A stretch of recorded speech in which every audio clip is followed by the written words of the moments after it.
Grover and Grover की history की किताब है, उसका एक छोटा सा किस्सा बयान कर दूं मैं आपसे। उसमें लिखते हैं कि जब शहीद भगत सिंह को अदालत में पेश किया गया तो उस भरी अदालत में एक अंग्रेज ने उनसे सवाल किया कि 800 साल तक मुगलों ने हुकूमत की, तब तो आपने बम नहीं फेंका, और हमने सिर्फ 150 साल से हुकूमत की और आपने सेंट्रल लेजिस्लेटिव असेंबली में बम फेंक दिया।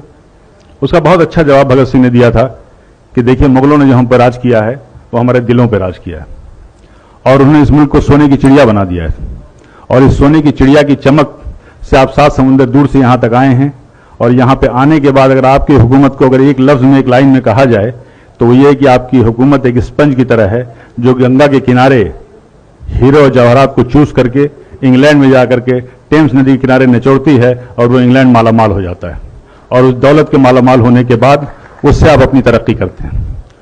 मुगलों ने, पठानों ने यहां नहीं किया, इन्होंने यहां की चीजों को यहीं पे खर्च किया, यहीं पे इमारत बनवाई और यहीं की धूल में अपने आप को मिटा दिया। यह था भगत सिंह का जवाब। की छुपी नहीं है कि मुसलमानों का जो किरदार रहा है, जो कुर्बानियां रही इस मुल्क की तरक्की में, इस मुल्क की आज़ादी में, वो लासानी रहा है, बेमिसाल रहा है।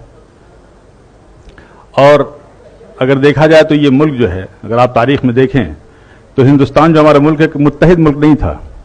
बेशुमार राजा रजवाड़े थे, रियासतें थीं, उस पर हुकूमत करते थे उन पर। लेकिन जब मुसलमान यहाँ पे आए हुकूमत के लिए, सबसे पहला जो काम उन्होंने किया था वो ये किया था कि इस मुल्क को एक किया था, वो बंगाल से लेकर अफगानिस्तान तक, और इस मुल्क को मुत्तहिद किया था। ये हमारी खूबियां थी।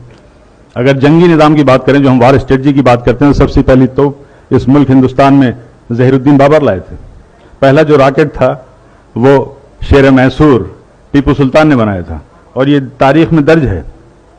बल्कि जो विलियम कॉन्ग्रेव था, जो कि एक्सपर्ट था इसका, वो अपनी किताब में लिखता है ये कि उनकी शहादत के बाद 1799 में जब शहीद हुए शेर मैसूर टीपू सुल्तान, तो उसको उन्होंने 1801 में जब्त करके वो इंग्लैंड ले गए, और 1801 से लेकर के 1805 तक उस पर तहकीक करते रहे, रिसर्च करते रहे, समझ नहीं पाए कि इसका सिस्टम क्या है, इसकी डिज़ाइन क्या है।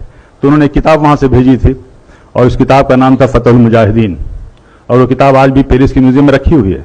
और उस किताब को लिखने वाले टीपू सुल्तान थे, जिसमें डिटेल डिस्क्रिप्शन था कि ये जो रॉकेट है इसको कैसे इस्तेमाल किया जाए।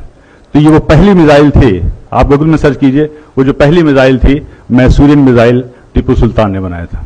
और आज जो आप मिसाइल देख रहे हैं, अग्नि मिसाइल, पृथ्वी मिसाइल, इसके भी बानी एपीजे अब्दुल कलाम है, जिनको आप मिसाइल मैन कहते हैं और जिनको फादर ऑफ मिसाइल कहते हैं। और अगर आप कस्टोडियन जो आप कहते हैं, जो रेवेन्यू का सिस्टम है, ये सब शेर शाह सूरी का दिया हुआ है, and he was one of the best administrator. Police का निज़ाम किया था, डाक का निज़ाम किया था, और सबसे पहली सड़क इस मुल्क में बनी थी शेर शाह सूरी ने बनवाई थी। करेंसी सिस्टम में बदलाव लाए थे। रुपए जो जिसको कहते हैं आप यूज, शेर शाह सूरी का वो था। ग्रैंड ट्रंक जो रोड थी कलकत्ता से लेकर के पेशावर तक, ग्रैंड ट्रंक रोड उसी की यादगार है। बगावत की, जंग आज़ादी की, तो पहली जो बगावत थी वो 1773 में हुई थी, और उसका नाम जो था, शायद आप में से ज़्यादातर लोगों को मालूम होगा, फ़कीर एंड सन्यासी रिबेलियन नाम से नाम था।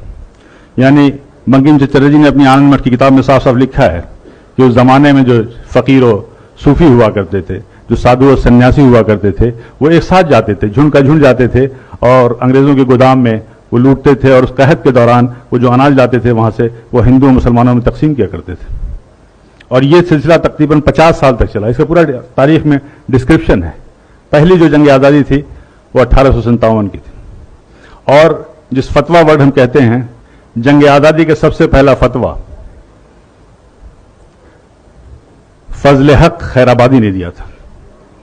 अल्लामा फजल हक खैराबादी ने यह फतवा दिया था जंग आज़ादी में अंग्रेज़ों के खिलाफ मुहिम का, और उस फतवे का यह असर था कि दिल्ली जैसी राजधानी को हमने फतह किया था।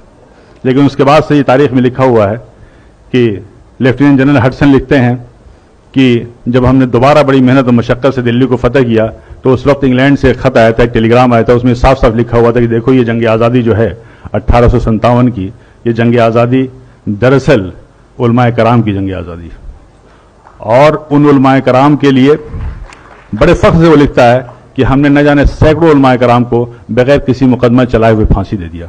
और ये कोटेड है, तारीख के फिगर से मैं बता रहा हूँ कि उस ज़माने में जिन 51,200 लोगों को फांसी दी गई थी, उसमें से तकरीबन 27,000 से ज़्यादा उलमाए कराम थे जिनको फांसी दी गई थी।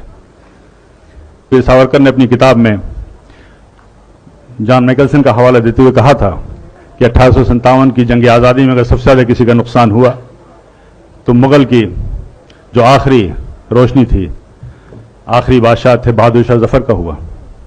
और उन्होंने उसका जॉन मैकेल्सन का हवाला देते हुए लिखा है कि एक बार उनको नाश्ते पे जब उनसे इसरार किया गया तो बहादुर शाह जफर ने कहा था कि मुझे ख्वाहिश नहीं है। उसके बाद से वो लिखता है कि हम लोगों ने उनकी आंख में जहरीले ऑइंटमेंट लगाना शुरू कर दिए ताकि उनकी बीनाई चली जाए।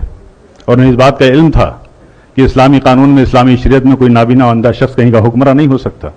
और फिर वो दिन भी आया जब उनसे उनकी मर्जी के खिलाफ नाश्ते में उनकी प्लेट पे लाल मखमल से ढके हुए 3 सर लाए गए थे, जिनमें 2 सर उनके बेटों के थे और 1 सर उनके पोते का था। ये थी कुर्बानियां। क्या जुल्म सितम के बाद भी मुसलमानों के लिए कहना पड़ेगा कि जंग आज़ादी में शरीक थे या नहीं? क्या अब भी इस उन्वान की जरूरत है? अब भी इस प्रोग्राम की जरूरत है? क्या चांद सितारों की मौजूदगी के लिए बहस होगी? कतई नहीं।